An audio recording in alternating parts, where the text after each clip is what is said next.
Lagi na una.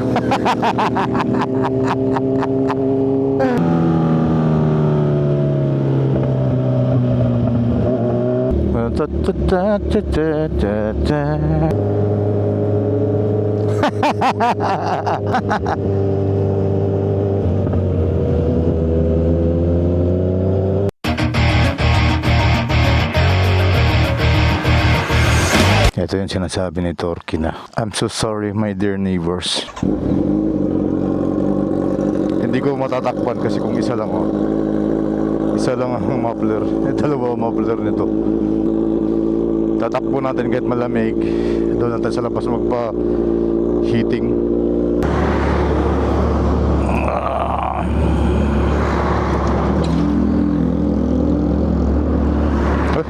Hindi ako nakikita.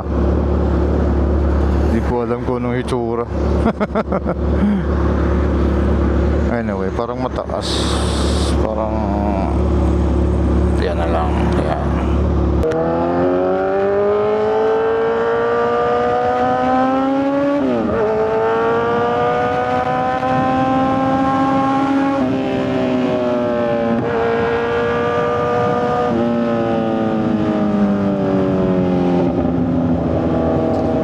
Again, good morning, good morning, good morning.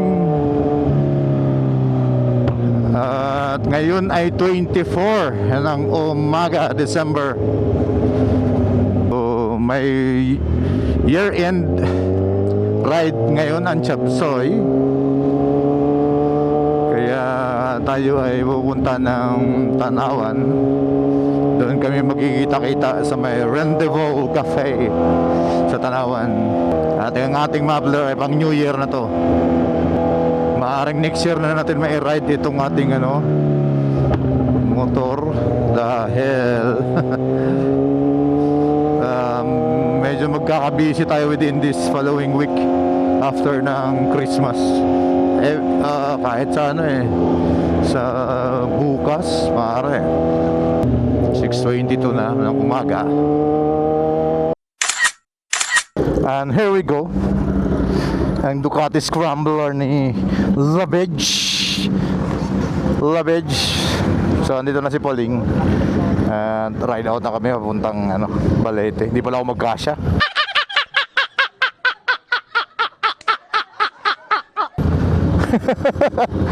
How sweet. Pang thumbnail. Gora na kami. Gora. You're in ride ng Chapsoy. So ayan si Chupol sa kanyang Dominar 400. At yan ay nag-Ironman. Oo nga, ang liit nga nung gulong niya sa likuran. Medyo alanganin sa likuan yan. At kami ay papunta na sa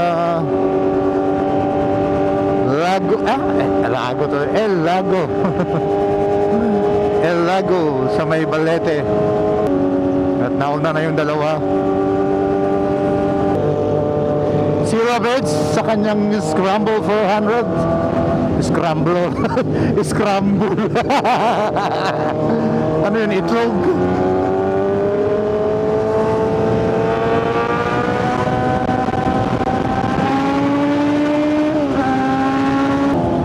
So ayun na nga, year-end ride namin ngayon for 2025.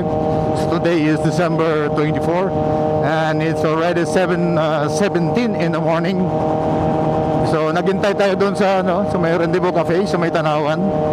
And yung iba nating kasamahan at gustong sumama ay hindi pa na Yan si Early Edition sa kanyang CBR 600 RR Edition.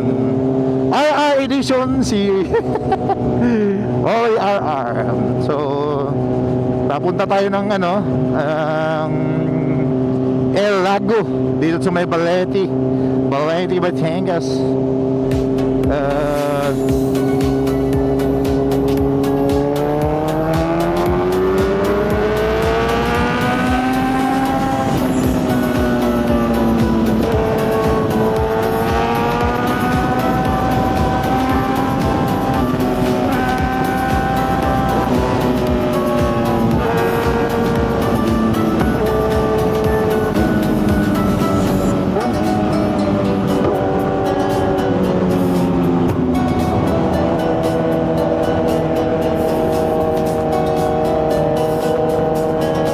na sila.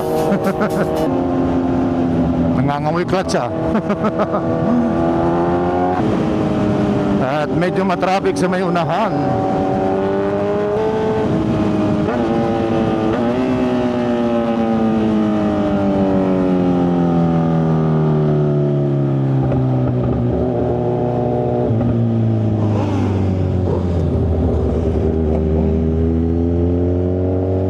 Ayun na nga, speaking of traffic,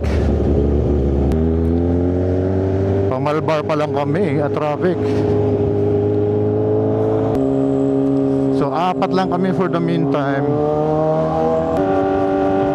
Bago tayo dumating doon sa pupuntahan natin, which is Balete, ay hintay-hintay muna natin yung ating mga kasamahan. At medyo nawala sila Chopol at saka si BJ. So ano ba magiging topic natin o pag-uusapan natin ngayon bago tayo makarating doon sa El Lago, doon sa may Batangas, Balete, Batangas. Nagkabuhol-buhol na, parang pansit. Ang anuhin natin yung mga nauuso ngayon na mga road rage sa kalsada. Yun na lang mag-uusapan natin. Currently, yung mga road rage na ganun kasi, it's part of our daily life. Alam mo kung bakit, at sa akin, ang pananaw, kung bakit nagsimula at nagkaroon ng ganyan. Kasi unang-una, it's our character o yung ating pagkatao bilang isang Pilipino na alam mo yung, ay ako muna, gusto laging nauuna. Yung alam mo yung parang ayaw magpasingit, ayaw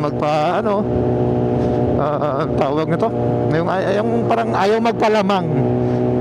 Tapos ano pa ba, yung mga tipong ganun na ganung bagay ng klase ng pagkatao ng bilang isang Pilipino. So kaya tayo hindi umaasenso kasi alam mo yung hindi nagbibigayan hindi nagbibigayan, tapos hindi pa hindi pa na gusto lagi na una.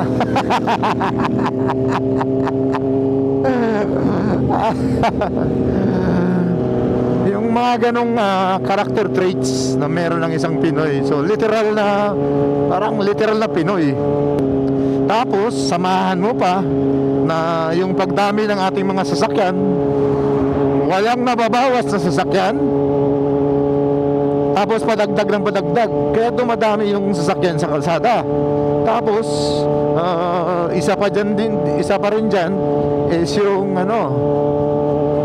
yung katulad ng mga e-bike na nasa mga national road at saka sa national highway. So yung mga ganong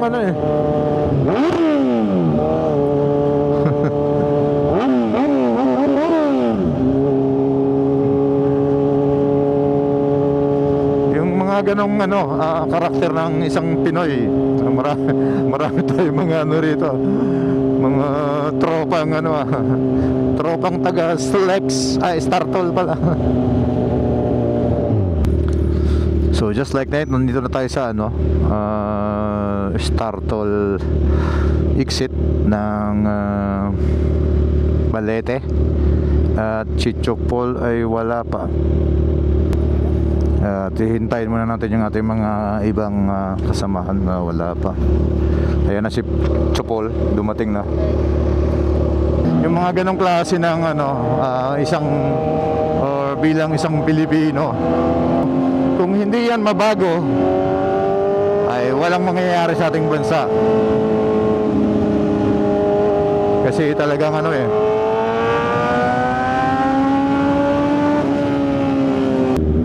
ito, isa pa rin to, yung mga ganitong kalsada na may kasalubong ka sa kabila. So yan, kailangan din ng iba yung pag-iingat, kasi kung di basta-basta ka lang mag-overtake, may mga tumatawid.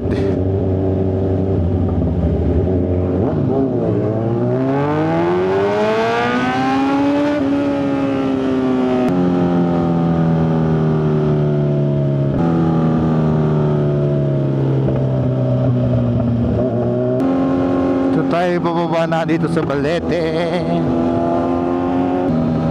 Municipality of Balete.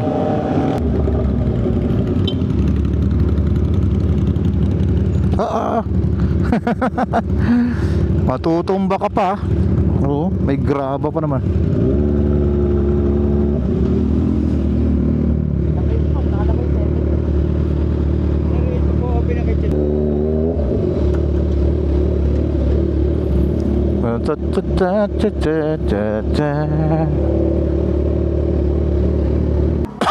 So andito na kami sa Musafiato pala to siya. So ayan yung pangalan.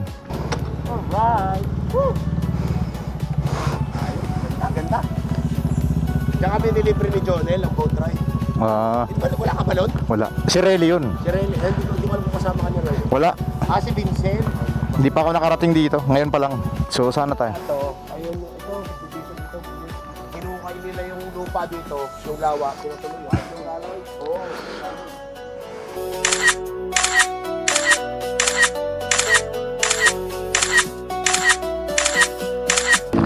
Dominar, Scrambler, Z1, CB650RR. Paano masabi? You serious? And ZH2, ang kuya ni Z1. Alright, so tapos na kami dito sa Musafiato Port Club dito sa El Lago.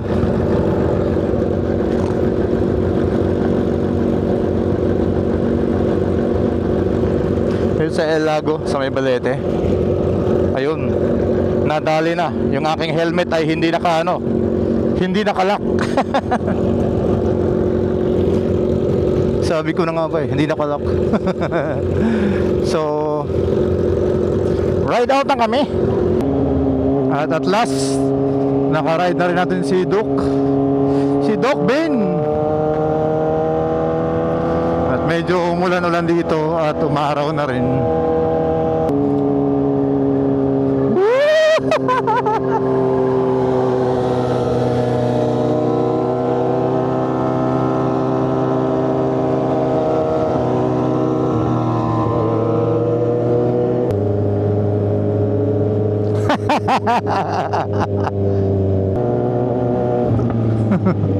Oo, madulas nga. Madulas yung kalsada. Ayan na, bumanat na yung RR.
BJ! Teka. Yan yung sinasabi. Yung culture ba? Na alam yung ako mauna. Hindi nagbibigayan hanggang sa magbabanggaan. Ay nako. Oh, So speaking of our topic o yung content natin for today is about yung road rage. So yun nga yung mga pinagmumula nun kasi unang-una yung mga sasakyan natin hindi lahat naka comprehensive insurance. So kaya ang nangyayari, naka TPL lang yung third party na insurance. Wala din yun pag na-involve sa aksidente yung yung sasakyan o yung vehicle, wala na. Ikaw rin ang magbabayad nun. So walang useless din siya kasi. Wala din siyang gamit. Parang lang, naging lang ng LTO na sabihin lang na compliance ka sa kanilang requirements. So dapat baguhin na yun gawin ng So dito natin tapusin ang ating video, and we would like to thank each and every one of our